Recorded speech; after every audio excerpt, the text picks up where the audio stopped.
What's up, Facebook and podcast world? We are back with another amazing edition. This is Real Estate Uncensored, where you guys are going to get all of your real estate questions answered. We have got an amazing show today. Absolutely knock out of the park, amazing show. The Johnson face has black-hearted and has no desire to be a part of our lives anymore, at least for one day. So I got the Evil Bald Ninja co-hosting with me today, and we have an amazing guest, JC Castillo. He is I had him on my radio show. We aren't even going to baby finger scratch his brain with the amount of knowledge he has on multifamily, how to buy stuff, how to manage it, how he got started, the whole 9 yards. But if you guys are looking to get into multifamily, this is the dude you want to hang out with. I've hung out with him several times in person. Ridiculously good person, not only business, but just as a guy. But we'll get into his story in a minute. But first, I got to bring in the Evil Bald Ninja. I'm looking behind me for the guy you're talking about. Is he walking in? Where's this guy at, man? I want to meet him too. We all do. We all want to meet this legend, but who's at Kaiser Sosa? We never know if he's going to show up or who he is. Exactly. But Gene, the Evil Bald Ninja, welcome, my friend. Good to see you, brother. Listen, it's always, and I did it again, damn it. I always start with listen. I hate it. Me too. So we're going to start a charity fund coming up. Every time I say the word listen, we're going to put money in a jar, like a swear jar, and donate it to some cancer fund or something. So, or we can donate to a wig making company because you're bald as shit. Give you some hair. Wow. Listen, I can get a wig, and I just did it again. I can get a wig, but I can't fix ugly for you, my man. All right, wait. So I want to talk about something real quick. So, all right. First of all, thanks for having me back. It's always wonderful to be here. But I want to ask you a question. You ever hear the stories about Richard Branson? Right? Yeah, it's crazy stuff. Yeah, so the CEO of Virgin, right? So I read the books, and I'm looking at all this stuff, and I found out one day that he actually owns and operates over 300 companies. Mm-hmm. Okay? And from somebody who operates and owns one company, that blows my mind. So I'm always sitting and I'm thinking to myself, structurally, if he can run 300, why can't I run 4, right? Okay. So you bring on JC, and we start talking about multifamily properties and units, and I asked the question, how many properties do you have? And what did he say? 719. 719. He's like the Richard Branson of apartment complexes. How the hell? So I'm excited to see this thing, because how do you run and own and operate and do what and clean and paint and do flip and rent 719 properties? We're going to talk about that today? Oh, we're going to talk about everything, dude. Everything, but... Dude, 719 units, not necessarily 719 properties. That would be even on another level. Never yeah. mind. So we have JC. We have a guy named Ronnie Phillip. He is out of the the Dallas area. I know Ronnie Phillip. Yeah, he runs Propelio TV. Yep. He's like, JC's the man. So yes. JC's rocking hard. So, dude, first off, JC, dude, welcome. I'm so pumped to be glad that you're finally a part of the second one of my shows. And I know what you did in the first one. So kind of give people a little bit of an idea of your history, kind of who you are, how you got into this, the whole 9 yards. Yeah, for sure. I mean, you gave me a little bit of a background on your audience. And so, a lot of your audience are realtors, brokers that are kind of either getting their start or making their way in the broker world and setting the world on fire, selling homes. Me, myself, I have a little bit of a different path, but I think we've all arrived in the same location. I'm a engineer by degree and by background, and I've got about a 20-year history in the semiconductor world. I live in San Jose, California, so I'm a Silicon Valley guy. I'm an ex-techie is what I like to tell people. And, somewhere along the way, I kind of realized that I really had a passion for real estate. And so what I did was I started just like most people, I bought a couple of single-family home rentals some many years ago and sold those properties, had a full-time engineering job the whole time, but I realized that I just didn't have enough time to manage those single-family homes and to also work, because work was pretty intense. So I started going to a bunch of real estate investor clubs and reading a lot of books on how to do real estate, but actually not work as hard at it, how to scale it better. And a lot of the people that I met at these real estate networking clubs that had a lot of time on their hands and were very successful, I noticed that there were a lot of patterns that I saw were that they were investing in apartments or multifamily. They were buying big properties. And so a little light bulb went off, and I started just investigating further with these folks and seeing what they did. And that's kind of how I stumbled into apartments. So, I had sold my single family rentals and I had made some money and basically read a lot of books, went to a few seminars and talked to a lot of people. And I took my money and I bought a couple of apartment properties with another buddy. We went 50-50 on the deals. We bought 74 units over 2 properties in Dallas-Fort Worth, specifically in a city called Garland in DFW in Texas. And that was kind of the beginning of my multifamily investment career. That's awesome, man. That's awesome. Yeah. My dad's been a huge proponent of multifamily as long as I've been around. He's owned multiple different buildings. He's built a couple of multifamily properties.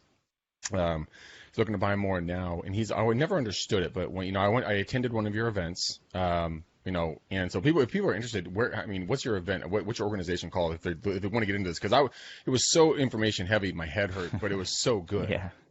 So we basically host here in the Bay Area. We host an event called the Apartment Investor Network. It's basically an organization that meets about maybe once every 2-3 months or so. We typically have it at a nice hotel, like we usually have it at the San Mateo Marriott, right off the 92 and the 101.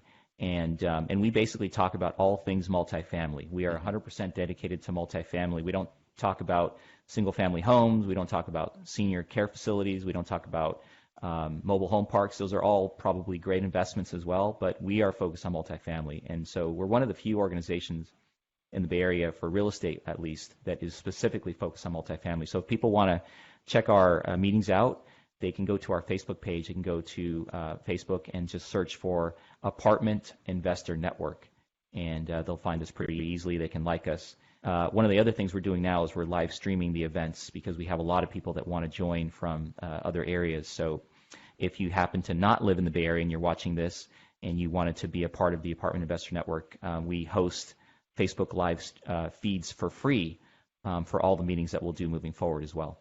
Oh, that's awesome. I mean, that means Gene can watch it all the way over in Philly. He sure can. As he should. Damn it, Gene. I agree. Okay, so one of the things my dad has always told me is like, he looks back and we have a revisionist history, and he says, Greg, we should have bought every single property that we ever listed. And I'm like, you are a fucking retard.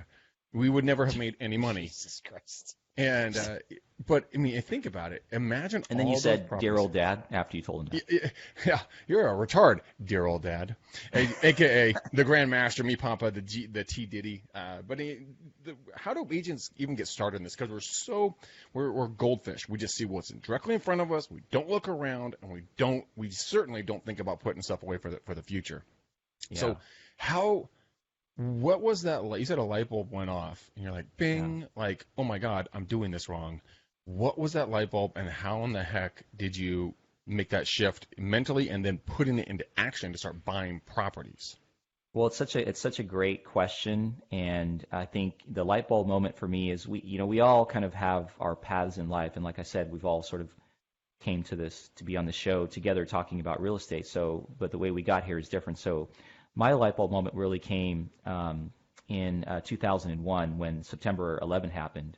And basically I got laid off from my job. I had been in technology for maybe 4 years or so.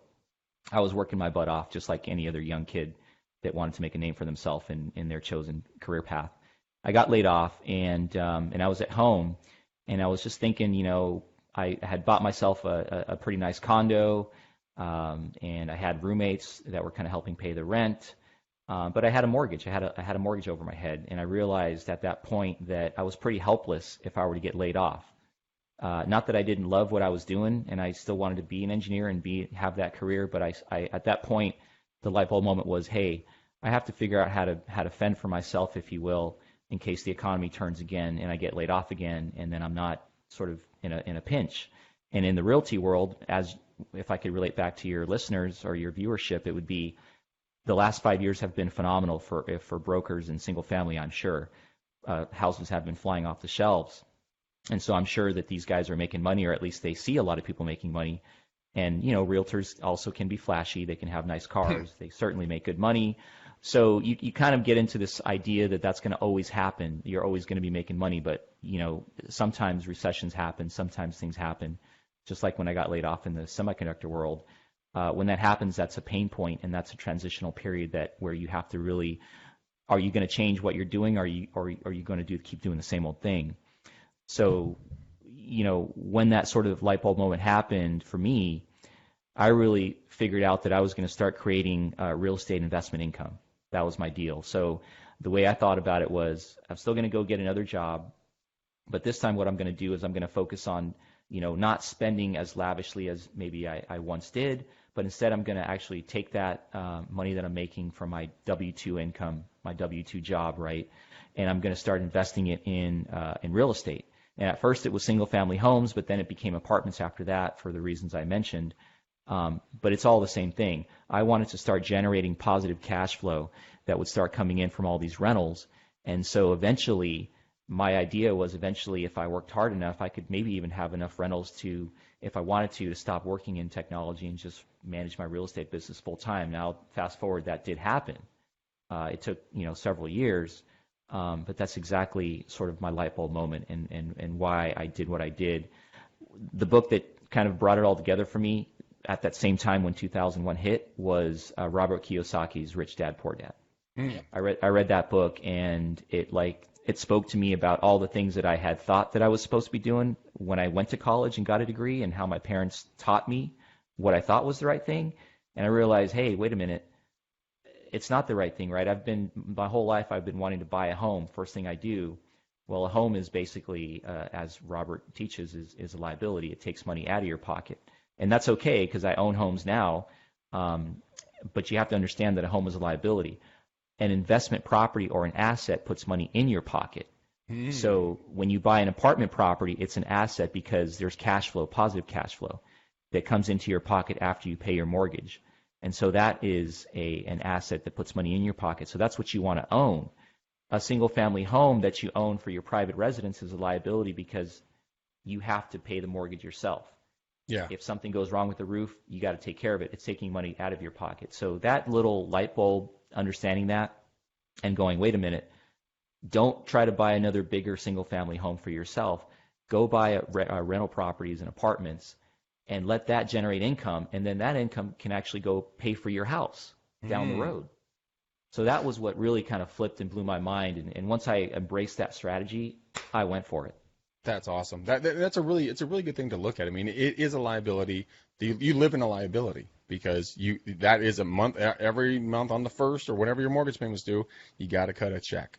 And the same thing, like you said, it's an asset for the renters when you buy a property 2, 4, whatever numbers to start with, because then every month you get to go collect money. So much more fun than paying the money. So let's dive into looking and analyzing properties. Now, when I first met you, and I'm still a buffoon when it comes to multifamily, I hit JC. Well, actually, let's just run the scenario that I gave you, right?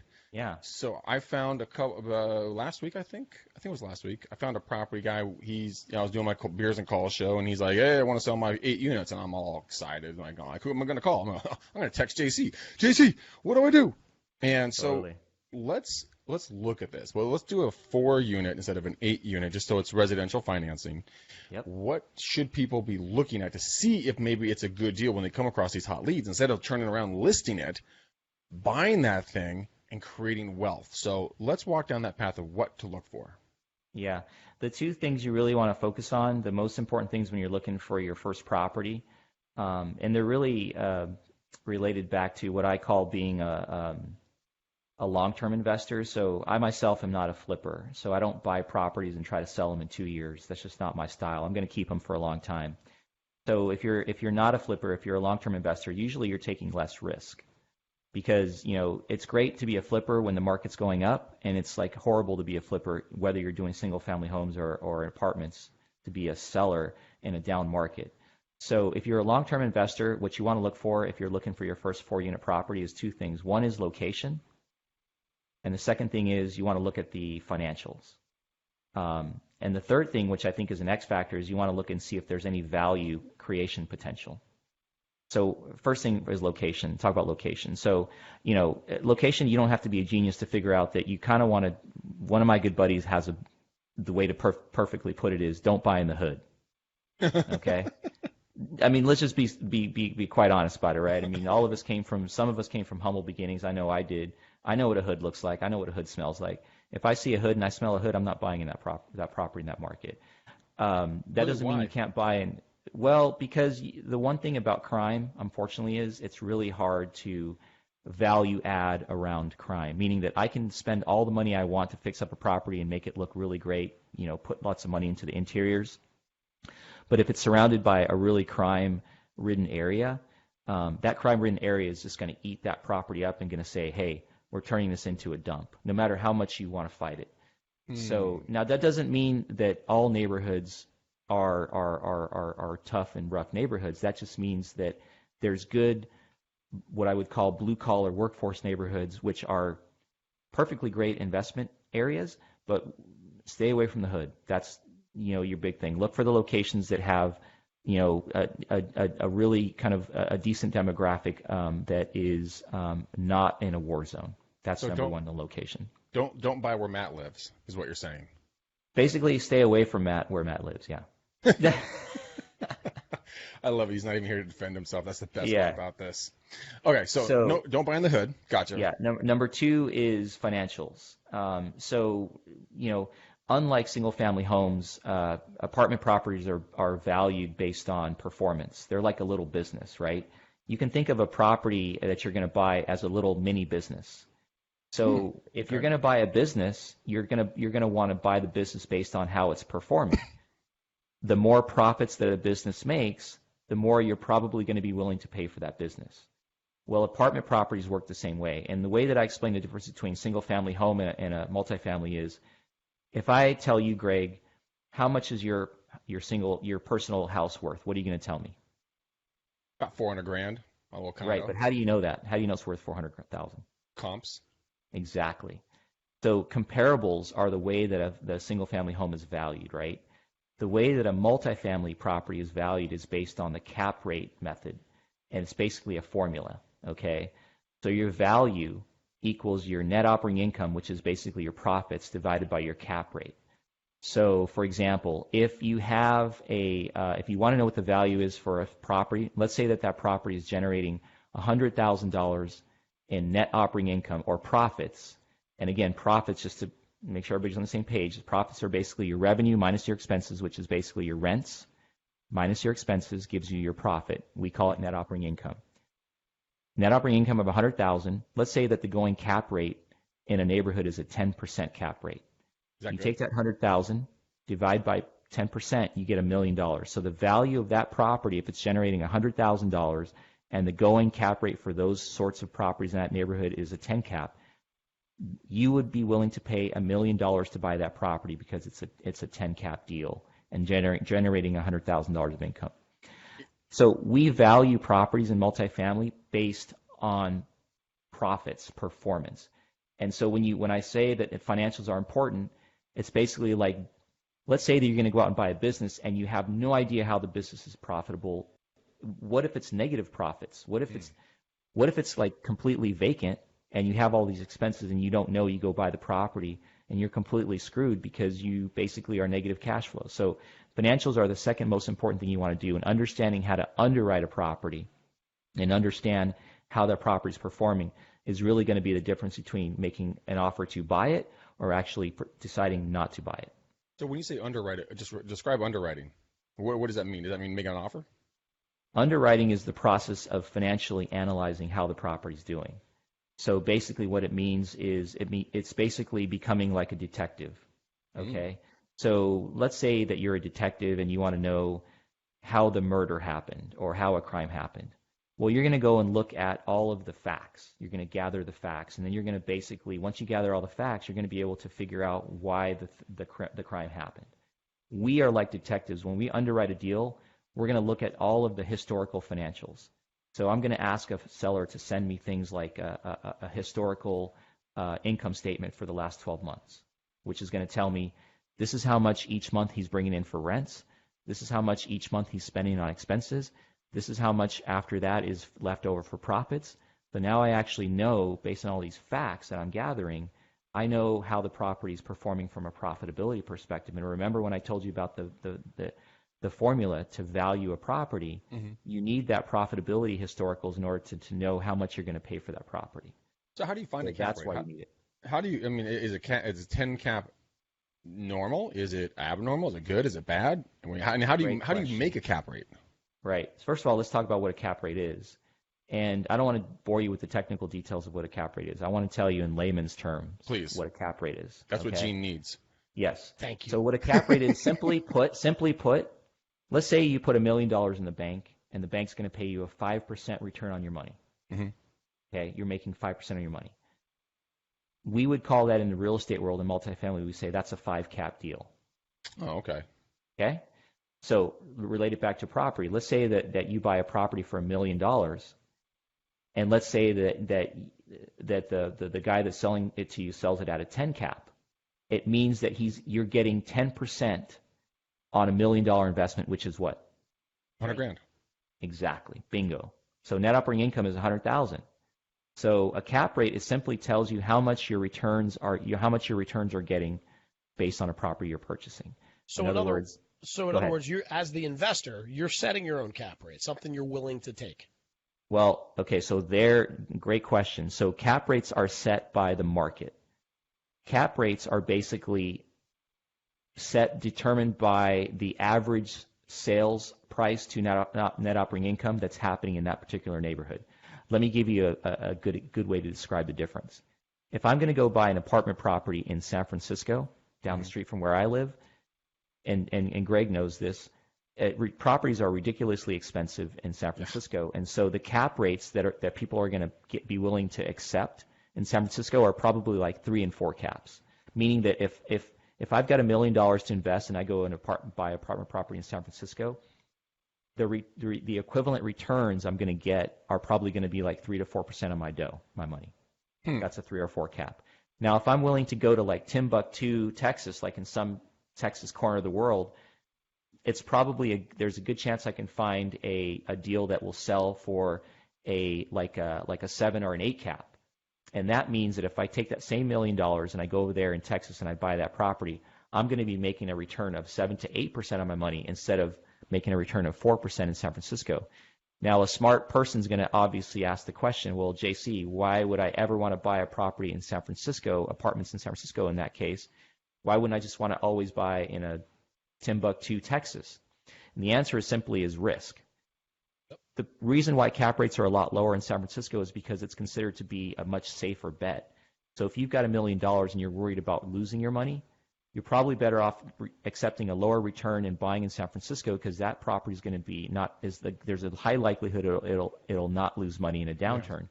But in Timbuktu, Texas, even though you're making 7 or 8% on your money, any little thing happens in that market and suddenly, boom, that property goes down in value. So the trade-off between cap rates is basically the lower the cap rate, the less perceived risk there is in that market to buy a property. So that's the difference. Interesting. So you want to diversify yourself a little bit. You want some, low risk like buying in San Francisco, some higher risk in Timbuktu or Texarkana, Texas. Yeah, where our good friend Veronica lives, which Paul Franklin is ripping on her right now. Texarkana, that is a Timbuktu example. Texarkana, Texas. And the interesting thing about apartments is, and correct me if I'm wrong, is that when you buy a home, you yourself are qualifying for the loan, but in multifamily, the property itself qualifies. Is that correct?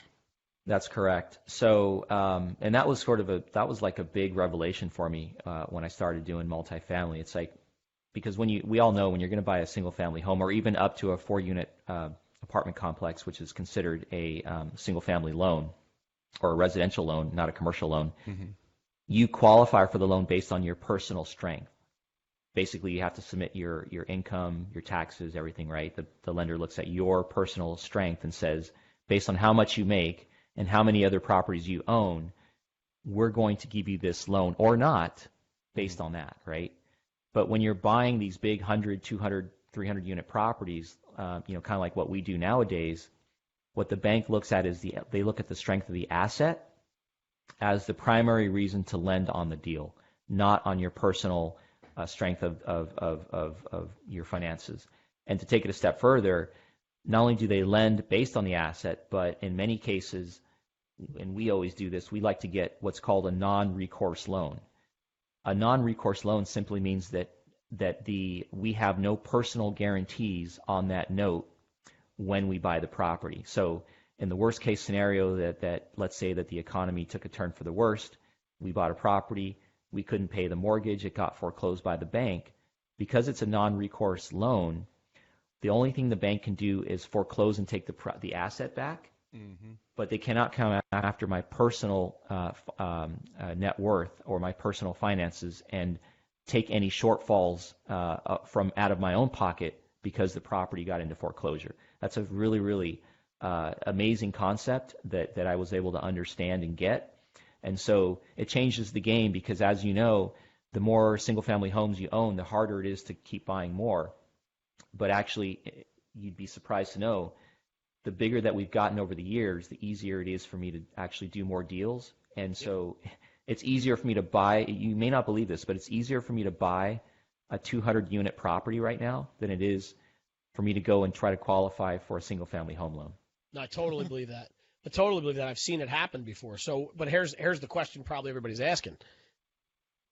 You have a lot of units, which says a lot about your P&L, which says a lot about your liability, which says a lot about. So when the bank when the commercial lending institution looks at you, they go, first of all, the guy's qualified. Second of all, he's already done it 800 times. Third of all, there's a bunch of things in line. So my question as a new investor would be, number one, should I start with a single-family residence first before I get to the 4-unit? And these non-recourse loans, are they for everybody or are they only for people that have 100 units? Like because I remember teaching this and I remember how hard it was for people to understand the commercial lending aspect of it.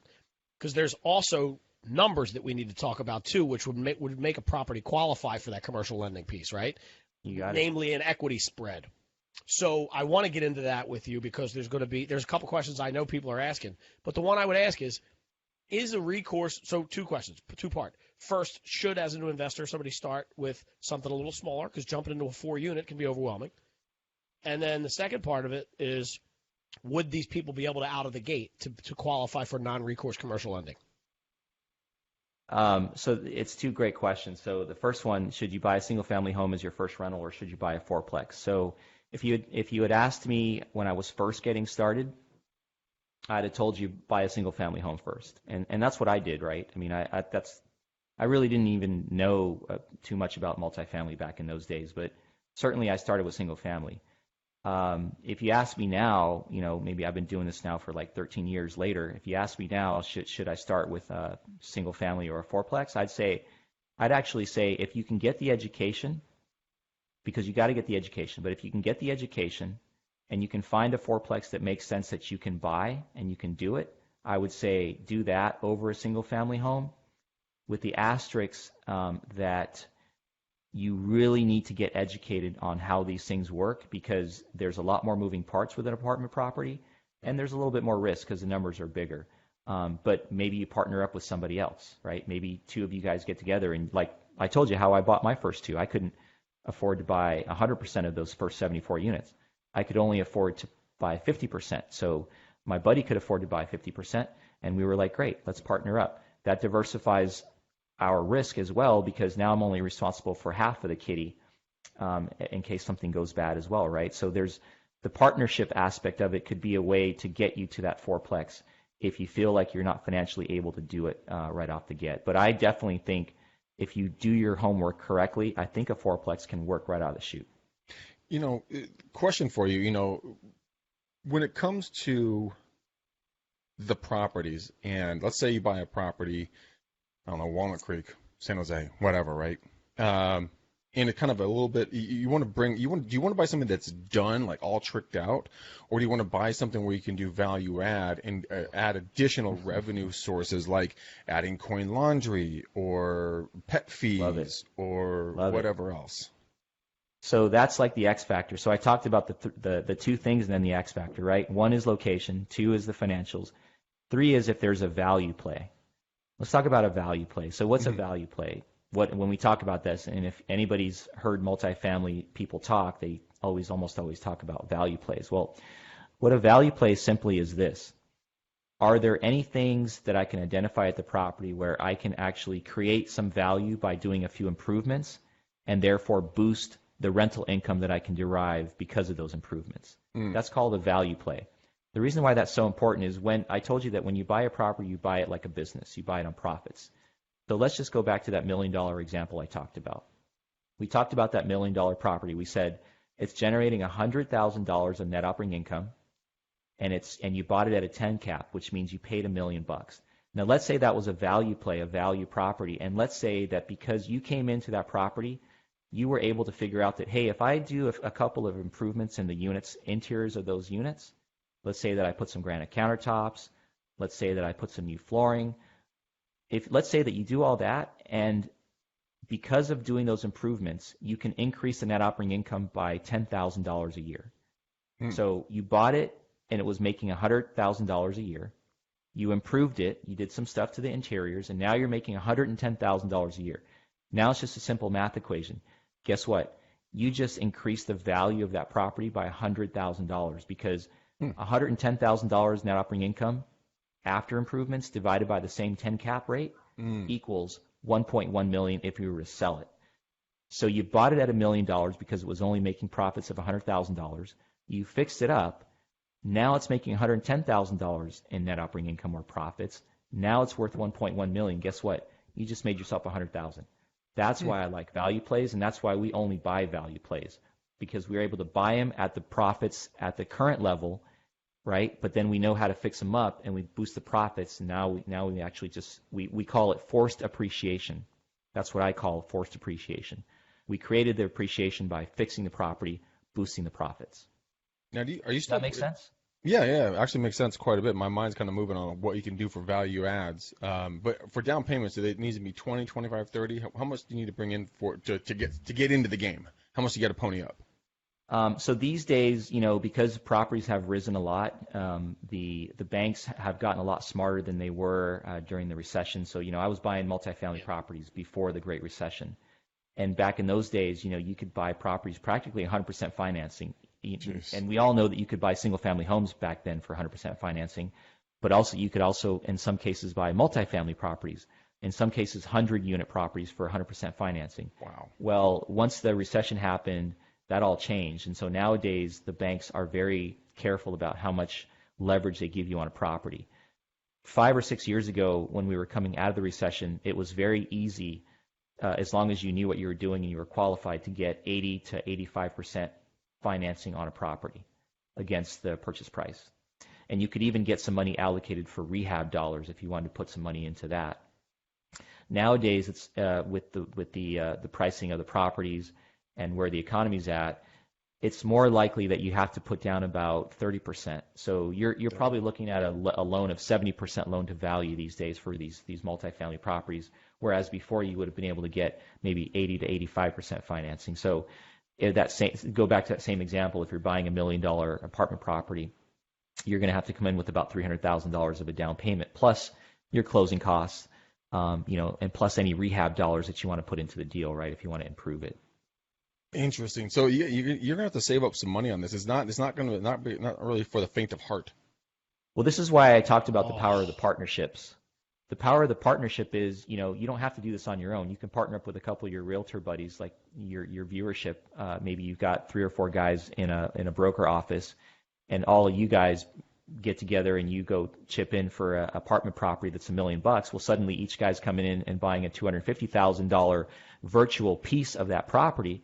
Well, that's a lot more manageable because 30% of $250,000, that's probably something that, people can do these days if they really work hard at it, right? And you got to save a little money to do this, right? It doesn't just happen by itself. Well, wait.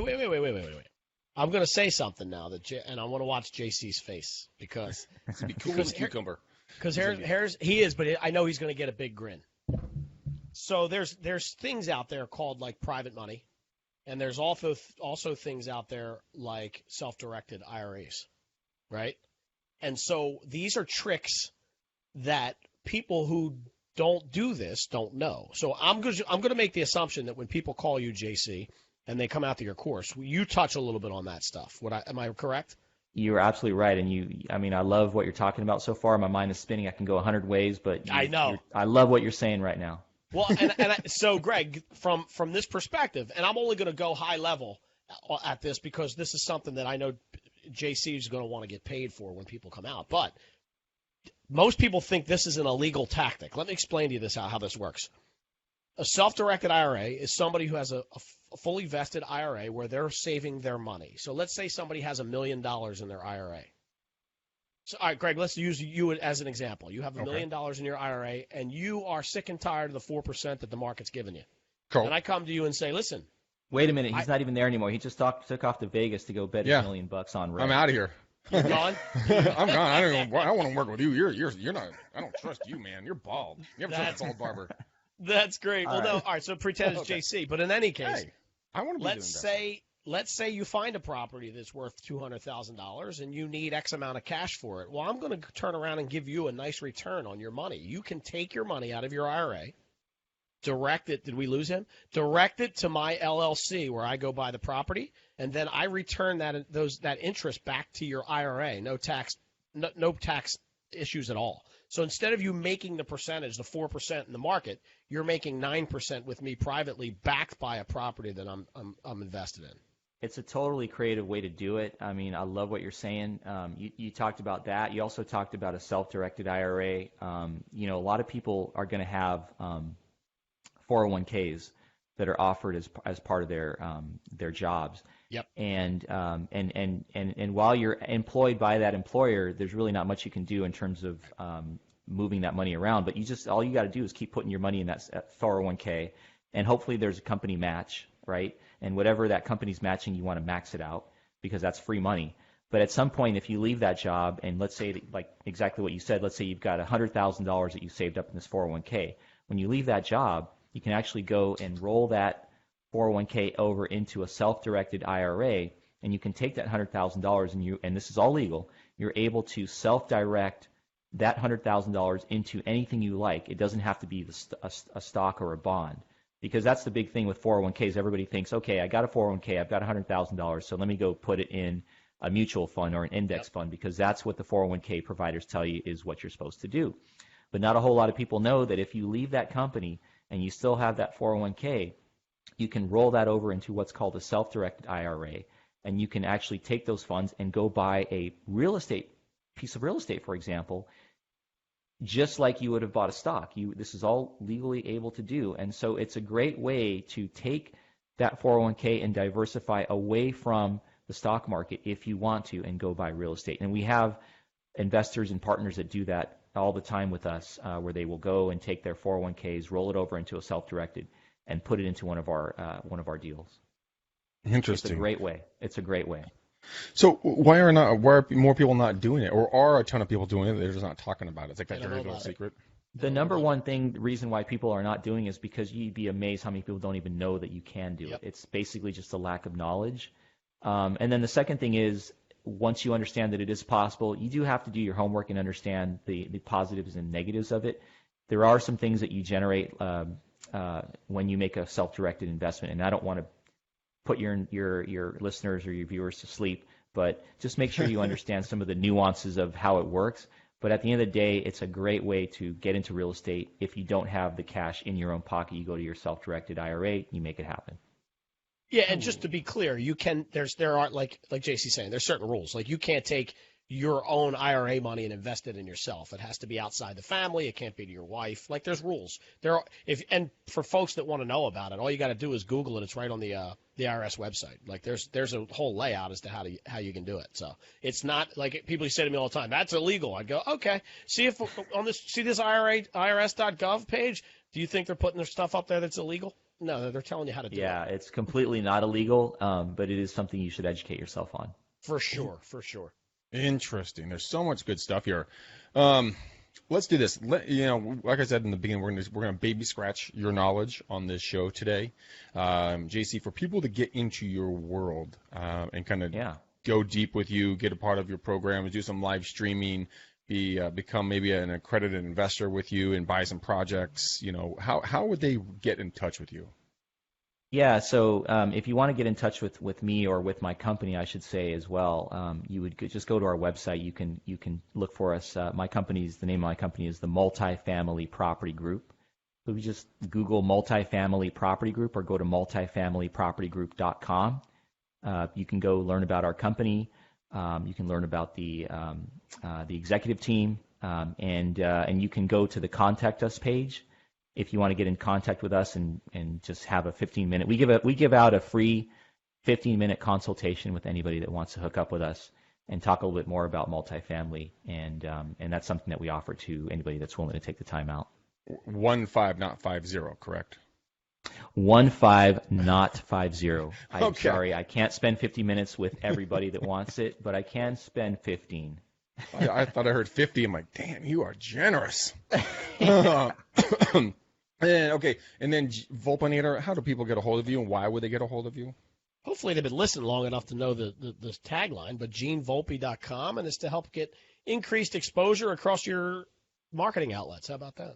I like it. You finally pitched yourself. Good job, buddy. Johnson's not here to do it for me. I had to say something. Oh, thank God. And guys, of course, for me, I want you guys to go to bookmcdaniel.com and let's book 30 minutes with me. Let's talk about EXP, joining our team of assassins, our tribe over EXP, and how to expand and make more money just by selling real estate. So you can take some of that money, become an accredited investor, and go buy apartments with JC and his team, and get that passive income started ASAP, so you don't grow old and not have a pot to piss in and you're in debt up to your eyeballs. But JC, dude, you are awesome, man. Truly enjoyed having you on the show today. No problem, man. I mean, I appreciate you guys giving me the opportunity to hang out with you. And, as I told you before, Greg, I mean, this is I've enjoyed meeting you personally, and I definitely want to kind of keep it going here. Well, Shut up. Somebody enjoyed meeting you personally. That's the first time I've ever heard that. Well, I was told to say that before we got on air. So fair enough. Checks in the mail. I'm parroting what I was told to do. Oh my God, you guys kill me. All right, Gene, you got to pick the color of the bow, homie. You got to pick the color of the bow. Last week we did black. Orange. I thought we did black like Matt's heart. No. I think I picked orange last week. Okay, orange. Okay, so let's go with 40% transparent yellow. 40% transparent yellow? Yes. All right, guys, we are putting a 40% transparent yellow bow on the, you just want to hear me say that, bow on this show. Guys, thanks for watching. Thanks for listening. Please go to your iTunes or Stitcher. Give us a 5-star review. We love you. We want to keep this thing going. If you like JC, give him a shout out in that review. Also, we literally did not scratch his brain at all. And if you want to learn more, go check him out. If you want a rock star marketing, go hang out with Gene. If you guys want to join EXP, go over to bookmcdaniel.com. All right, guys, I love you mucho. And until next time, peace out. Ninjas, we gone.